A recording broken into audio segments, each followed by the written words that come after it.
Alors, imaginez la scène. Pendant que tout le monde a les yeux rivés sur la grande bataille des chatbots entre les géants de la tech, une entreprise à Tokyo vient de lâcher une véritable bombe. Une annonce qui pourrait bien rendre tout ce cirque complètement obsolète. Ils affirment avoir créé le tout premier système d'intelligence artificielle générale, la fameuse AGI. Et attention, on pourrait vite se dire encore une annonce marketing, mais pas si vite. Les détails techniques qui commencent à fuiter sont assez troublants. Si ce qu'ils disent est vrai, on ne parle pas d'une simple avancée. Non, on parle d'un bouleversement de civilisation.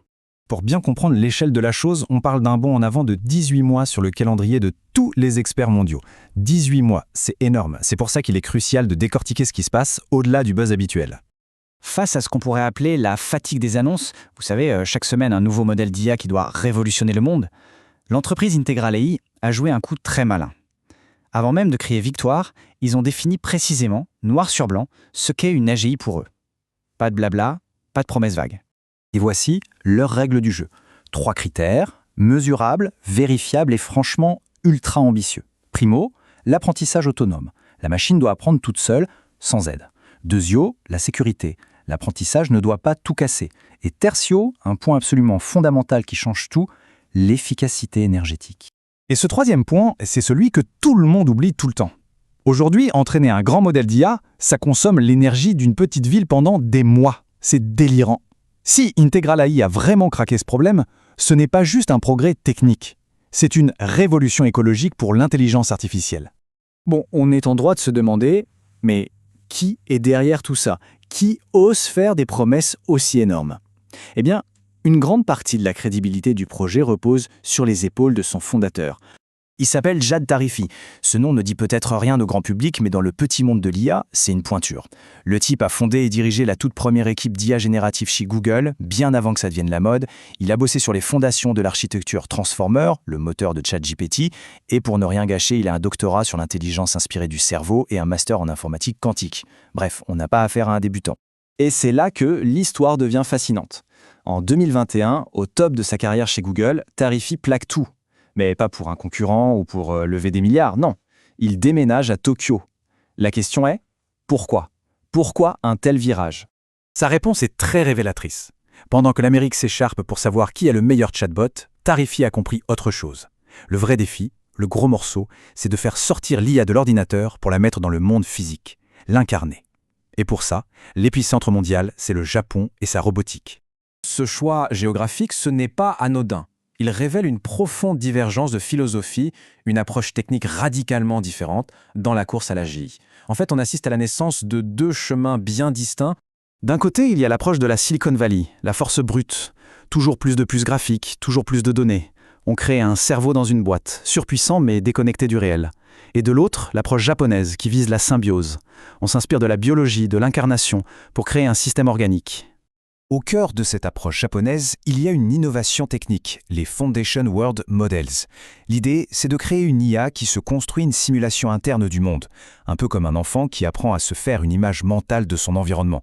Avant de toucher une plaque chaude, il peut imaginer la douleur. Et bien là, c'est pareil. L'IA peut imaginer le résultat de ses actions, ce qui la rend plus sûre et plus efficace. Cette analogie, elle est parfaite.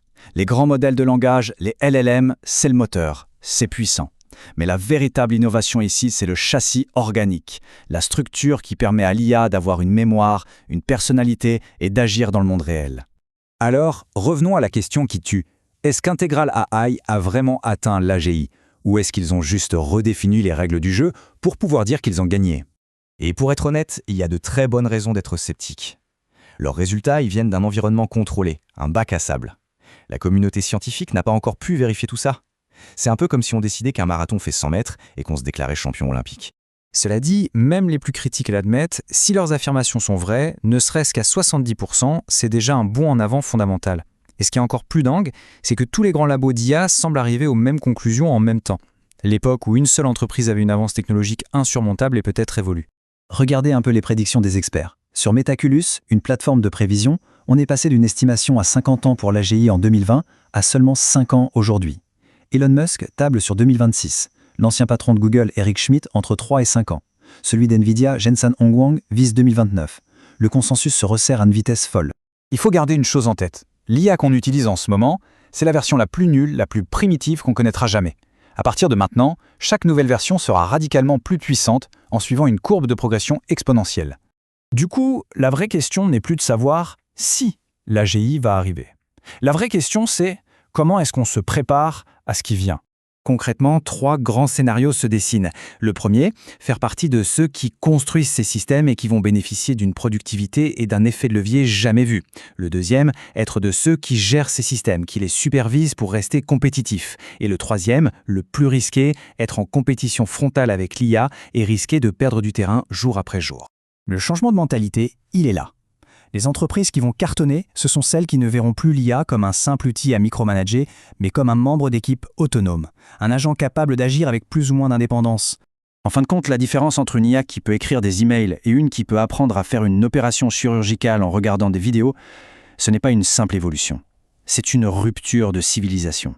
Et cette rupture, elle pourrait arriver bien plus vite qu'on ne le pense.